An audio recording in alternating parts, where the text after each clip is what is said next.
Narration direct থেকে indirect আজ করবো আমরা, এবং কোন সেন্টেন্সে করবো সেটা হচ্ছে ইন্টারোগেটিভ সেন্টেন্স। সব বোর্ডের দিকে তাকাবি, ক্যামেরার দিকে তাকাবি না, ঠিক আছে? ওকে, চুপচাপ থাক, সব বুঝতে পারবি। তাহলে আমরা করবো নারেশন ডাইরেক্ট টু ইনডাইরেক্ট কোন সেন্টেন্সে? Interrogative sentence. এই সেন্টেন্সে সবচেয়ে বেশি মানে পরীক্ষায় দেয়, এবং সবচেয়ে ভুল এই জায়গাটা হয়, বাকিগুলো সোজা, হ্যাঁ, কিন্তু এই জায়গাটা এক মানে ভুল হওয়ার সম্ভাবনাটা বেশি থাকে। ফলে এটা আমরা খুব সুন্দর করে খুব সহজ করে শিখবো। দেখ, প্রথমে একটু প্রত্যেকে তোরা জেনে রাখ যে নারেশন যখন আমরা করি ডাইরেক্ট টু ইনডাইরেক্ট, কখন পরীক্ষায় আবার ইনডাইরেক্ট থেকে ডাইরেক্ট করতে দেয়, তো সবচেয়ে বেশি যেটা দেয় সেটা হচ্ছে ডাইরেক্ট টু ইনডাইরেক্ট। এখানে নারেশন করতে গেলে কয়েকটা জিনিস তোরা মাথায় রাখবি। সেটা হচ্ছে প্রথমত প্রোনাউন চেঞ্জ হবে, ঠিক আছে? কি চেঞ্জ হবে? প্রোনাউন, অর্থাৎ পার্সন চেঞ্জ হবে, প্রোনাউন চেঞ্জ হবে। তো প্রোনাউন চেঞ্জ করার ক্ষেত্রে এই ফর্মুলাটা মাথায় রাখবি, সান 1 2 3, অর্থাৎ ফার্স্ট পার্সন চেঞ্জ হবে সাবজেক্ট অনুযায়ী, সেকেন্ড পার্সন চেঞ্জ হবে অবজেক্ট অনুযায়ী, এবং থার্ড পার্সন চেঞ্জ হবে মানে third person no change. N মানে হচ্ছে নো চেঞ্জ, তাহলে এস মানে সাবজেক্ট, ও মানে অবজেক্ট, এন মানে নো চেঞ্জ। কিভাবে হয় বলে দিচ্ছি। আরেকটা যেটা চেঞ্জ হবে সেটা হচ্ছে তো টেন্স চেঞ্জ হবে বা ভার্ব চেঞ্জ হবে। হ্যাঁ, আমরা এগুলো করতে করতে টেন্স চেঞ্জটা করবো বা ভার্ব চেঞ্জ করবো। আরেকটা হচ্ছে ওই যে প্লেস এবং টাইমের একটা চেঞ্জ হয়, যেমন ধর নাও থাকলে দেন হয়, টুডে থাকলে দ্যাট ডে হয়, ঠিক আছে? হিয়ার থাকলে দেয়ার হয়, হ্যাঁ, ইয়েস্টারডে থাকলে কি হয়? The next the previous day, আর টুমরো থাকলে কি হয়? দ্য নেক্সট ডে বা দ্য ফলোইং ডে। ওকে, চলো এবার আমরা একদম সেন্টেন্সে চলে যাই। হ্যাঁ, আমরা এক্সাম্পলের মাধ্যমে এগুলো ক্লিয়ার করব, প্র্যাকটিসের মাধ্যমে ক্লিয়ার করব। দেখ, he said to me are you student, অর্থাৎ সে আমাকে বলল তুমি কি ছাত্র। দেখ, এগুলো প্রত্যেকটা কিন্তু কোন সেন্টেন্সে আছে? ইন্টারোগেটিভ সেন্টেন্সে আছে। যখন আমরা এগুলোকে ইনডাইরেক্টে করব তখন কিন্তু প্রত্যেকটা সেন্টেন্স অ্যাসার্টিভে চেঞ্জ হবে, মানে এগুলো আছে কোশ্চেনে, প্রশ্নবোধকে। মানে যখন আমরা করব ইনডাইরেক্ট তখন সেটা হয়ে যাবে কোন সেন্টেন্স? অ্যাসার্টিভ, অর্থাৎ সাবজেক্ট ভার্ব অবজেক্ট। এর যে কোশ্চেন আছে এবং কোশ্চেনটা উঠে যায় কি হবে? ফুল স্টপ হবে। বুঝা গেল? আচ্ছা, এখানে এই যে সেট টুর পরিবর্তে, যেহেতু আমরা প্রশ্ন করছি, তাহলে সেট টুর পরিবর্তে কি লিখবি? আস্কড। কি লিখবি? আস্কড। প্রশ্ন করা হচ্ছে। তাহলে দেখ, তাহলে he said to me are you. আচ্ছা, আমি আর একটু বলে রাখি, এই যে ইন্টারোগেটিভ সেন্টেন্স মানে দুই ধরনের হয়। একটা হচ্ছে ইয়েস নো টাইপ, লিখে রাখবি। একটা হচ্ছে ইয়েস নো টাইপ, আর একটা হচ্ছে ডব্লিউ ওয়ার্ড। তাই এগুলো সব কিন্তু ইয়েস নো টাইপ। মানে আর ইউ স্টুডেন্ট, উত্তর কি হবে? ইয়েস বা no. Do you read English? Yes বা no. Have you done the work? Yes বা নো। মানে যে প্রশ্ন ধরলাম, তো বললাম যে তোমার নাম কি, তাহলে উত্তর কি হবে? মানে হ্যাঁ নাতে হবে না, ওটা হলো ডব্লিউ ওয়ার্ড। আর আমি যদি বলি যে তুমি ছাত্র বা তুমি ছাত্রী, তখন উত্তর কি হবে? হয় না, না হয় হ্যাঁ। তাহলে এগুলো হচ্ছে ইয়েস নো টাইপ। আর যেগুলো ডব্লিউ ওয়ার্ড হয় সেগুলো হয় ডব্লিউ ওয়ার্ড টাইপ। যেমন তোমার নাম কি, তুমি কোথায় থাকো, ঠিক আছে? তাহলে আমরা প্রথমে ইয়েস নো গুলো করে নিই, দেন আমরা ডব্লিউ ওয়ার্ড দিয়ে করব। চলো, তাহলে হি সেড টু মি, তাহলে কি হবে? হি আস্কড মি। হয়ে গেল? তাহলে সেড টুর পরিবর্তে কি হলো? আস্কড। এরপর লিঙ্কার হিসাবে কি বসবে? ইফ না দ্যাট না, ইফ বা ওয়েদার। কি বসবে? ইফ বা ওয়েদার, WHETHER। তাহলে যখন তোরা করবি তখন ইফ লিখবি, কিন্তু ওয়েদার লিখিস না। হ্যাঁ, কারণ এটা ভুল হওয়ার সম্ভাবনা থাকতে পারে। তাহলে সহজ করে লিখবি ইফ। বুঝতে পারছিস? খুশি? হি আস্কড মি ইফ। হয়ে গেল? এবার এটা কিন্তু কোশ্চেনে আছে, তোকে নিয়ে আসতে হবে কিসে? আছে অ্যাসার্টিভ। Present indefinite. অ্যাসার্টিভ মানে কি? সাবজেক্ট বসাতে হবে। এটা হয়ে যাবে, লিখে রেখেছি ফার্স্ট। এই তাহলে কি হয়ে যাবে? চেঞ্জ হবে। হি ফার্স্ট পারসন সাবজেক্ট, ওয়াজ পারসন অবজেক্ট। না সরি, এটা ভুল হলো একটু। না, এটা ভুল হলো, কারণ এটা সেকেন্ড পারসন আছে। তো ফার্স্ট পারসন মানে কিসে আছে? সেকেন্ড পারসন আছে, তাহলে সেকেন্ড পারসন কি অনুযায়ী চেঞ্জ হবে? অবজেক্ট অনুযায়ী, কারণ এই যে second person object, first person subject. ঠিক আছে, তাহলে কি হবে? হি asked me if, second person কোনটা? ইউ, তাহলে এই যে মি, তাহলে মি মানে কি? আমি, তাহলে কি হবে? ইফ আই ওয়াজ স্টুডেন্ট, এটা দেখে ভালো করে, হ্যাঁ। তাহলে কি হলো? He said to me are you student, সে আমাকে বলল তুমি কি ছাত্র? তাহলে সে আমাকে জিজ্ঞাসা করলো যে আমি ছাত্র কিনা, মানে আমি ছাত্র ছিলাম কিনা।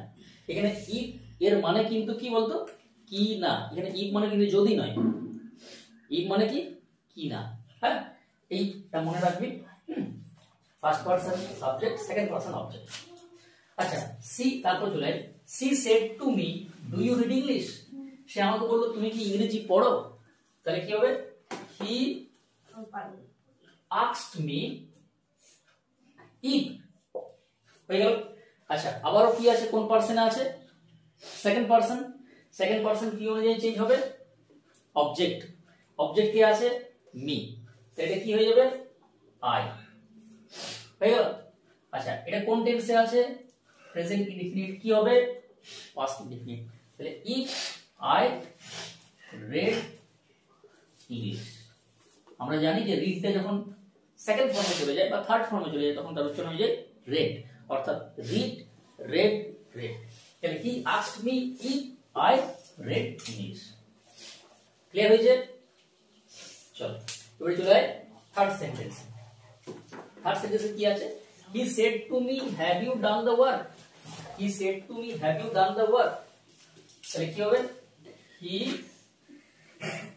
asked me if, he asked me if, you টা কোন পারসন? সেকেন্ড পারসন, চেঞ্জ হবে অবজেক্ট অনুযায়ী, তাহলে কি হয়ে যাবে? এটা আই। আচ্ছা, have you done the work, এটা কোন টেন্সে আছে?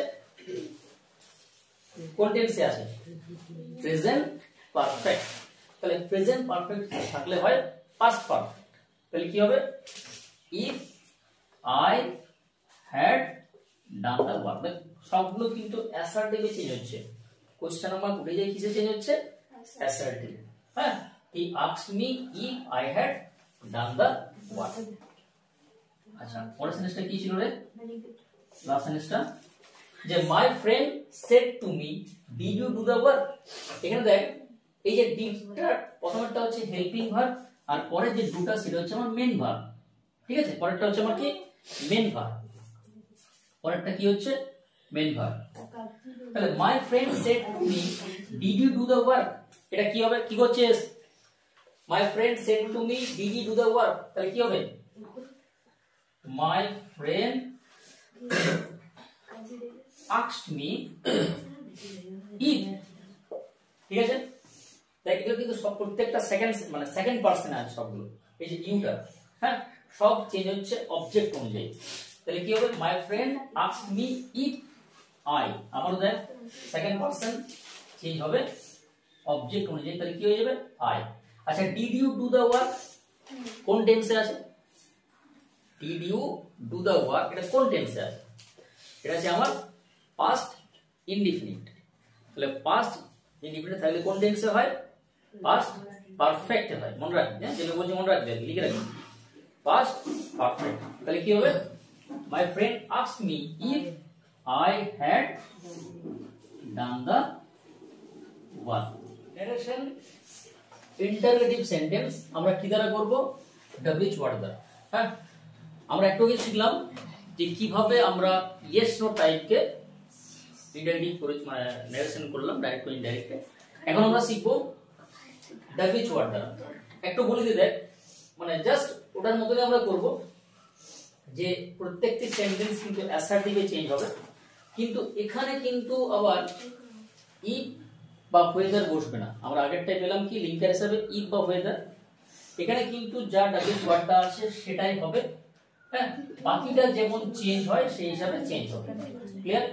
যেমন ধর, he said to me who are you, সে আমাকে বললো, আস্তে হু আর ইউ, তুমি কে? তাহলে কি করবি? হি আস্কড মি, হ্যাঁ, সেড টুর পরিবর্তে কি করবি?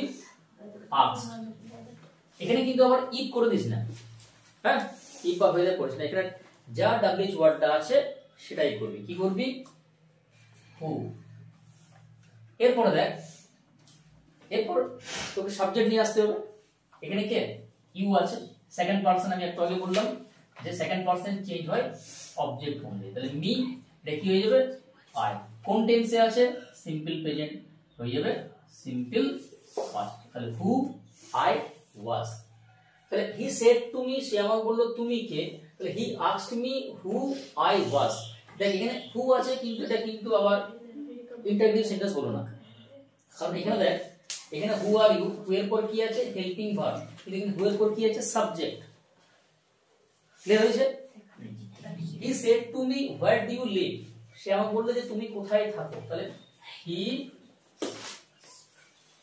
asked me where এই যে সেকেন্ড পারসন অবজেক্ট অনুযায়ী তাহলে কি হবে where I কি হবে lived সিম্পল প্রেজেন্ট দিয়ে কি হয়ে গেল simple past he asked me where I lived ঠিক আছে she said to her father where are you going সে তার বাবাকে বলল যে তুমি কোথায় যাচ্ছ তাহলে কি বলবি she asked her father